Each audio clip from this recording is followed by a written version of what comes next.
I'm Tiana Lowe-Desher, and this is the Washington Examiner, here live at the Republican National Convention in Milwaukee. And right now I'm here with Stephen Moore, the famed conservative economist who was also a key architect of President Trump's 2017 Tax Cuts and Jobs Act. And now we're looking forward to the very real and increasing potential of a second term for President Trump.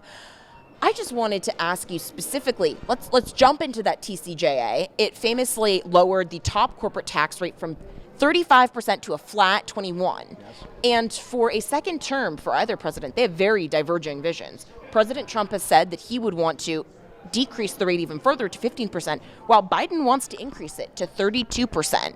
So tell me about the argument that Trump is making right now. Well, Tiana, great to be with you. And it's very simple. When we cut the corporate tax rate back in 2017, the United States had the highest tax rate in the world on our businesses. So I remember when I told Donald Trump about this, he said, this is like a Head Start program for all the other countries we're competing with. It just didn't work for America. So we wanted to get America back in the game. And by the way, businesses were leaving. They were going to Ireland and Switzerland and Bermuda and other places where they could avoid paying taxes. So we brought a lot of money back. We brought a lot of businesses back. And we want to keep that tax rate lower than the rest of the world, because if we go back to the old system, I think we're going to just lose jobs and lose businesses. I was really fascinated. I know that you and Lee Risotto put out this new chart book of just comparing just the past 4 years of Trump with 4 years of Biden. Yeah. And one of the findings that I found very interesting, when the TCJA was being debated, one of the main arguments was it's just a tax cut for the rich. You guys found that the TCJA increased the tax payments by the rich, where payments by the top 1% are up 19%. So in what ways did the Tax Cuts and Jobs Act increase revenue in ways that we wouldn't otherwise expect? Well, we grew our businesses. We created more jobs. We have more people working. And if you tax something, you get less of it, and you tax something less, you get more of it. So we wanted our businesses to grow. We wanted our workers to make more money, and they did. And so right now, the richest 1%, they actually pay almost half of the income tax. Did you know that? Almost half of it. I didn't realize it was that much. Yeah, it's a little bit less, like 47%.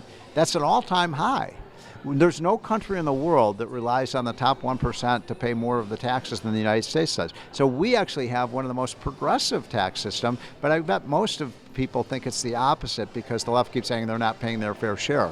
Well, they're paying a lot of tax. And shockingly, the tax cuts, they came in at a much, much, much lower cost than, say the Congressional Budget Office predicted. And I think one of the main reasons why, when I look at two of the elements that Biden brags about, there's not much to brag about with Bidenomics, but he always will brag about the very hot labor market and the stock market. Findings in your research have sort of shown that these are massively overblown. The idea that the inflation-adjusted S&P, Trump had a total 55% return, Biden 16%. NASDAQ, Trump 116%, Biden 7%. And also the fact that it seems like, half of all jobs gained under Biden are really government jobs.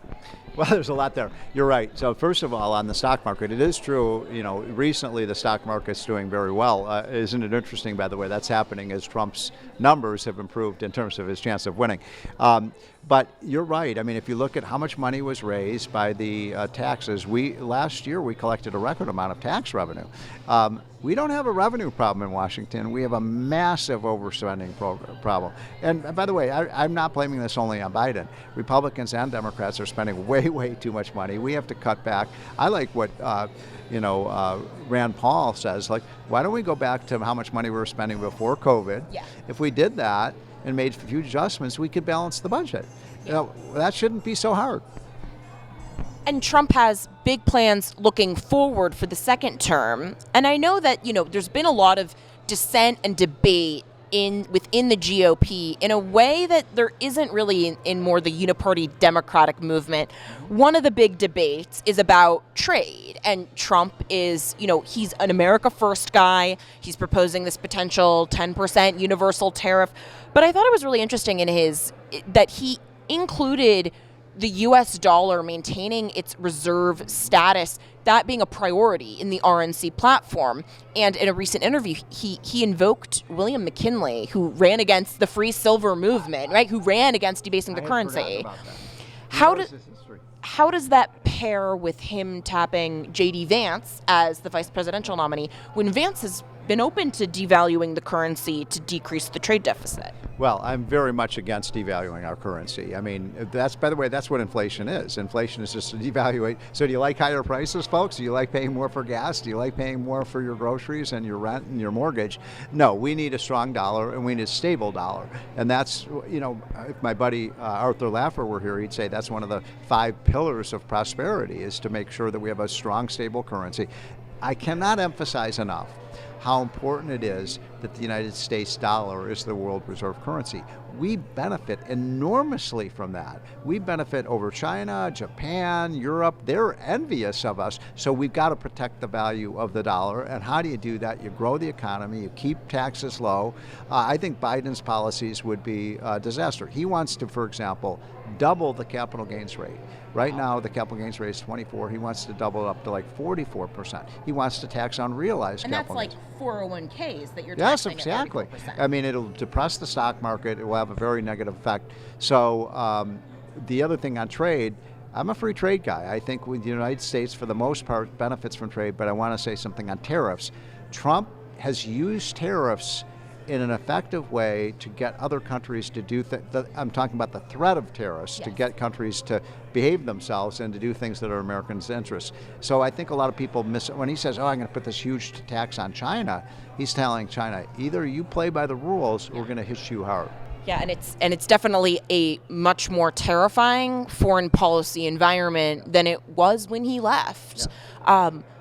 We didn't have wars when Trump was president. No, we didn't. And I know that you and your colleagues have the president's ear. What is, just as a final closing thought, because I know you have so much to run to, what is the element of his planned economic agenda that you think would surprise the general electorate the most, the electorate that's been listening to 4 years of the media lying about what Trump wants to do? Oh, I think that the idea that he doesn't care about working class people, that's a lie. I think everything that Trump does, like, why would we cut tax on corporations? Oh, those greedy corporations. Not because we love corporations, but we want jobs here in the United States. Trump really does, in every one of his decisions, put America's interests first. And that means American families, American workers, American businesses, and I'm for that. I think most Americans say, why would we do things that are not putting the interests of our country first? And I guarantee if he gets elected again, he will do that again. Steve, thank you so much. We'd love to hear more about what we could plan in the future. For more live RNC coverage, continue to check out washingtonexaminer.com.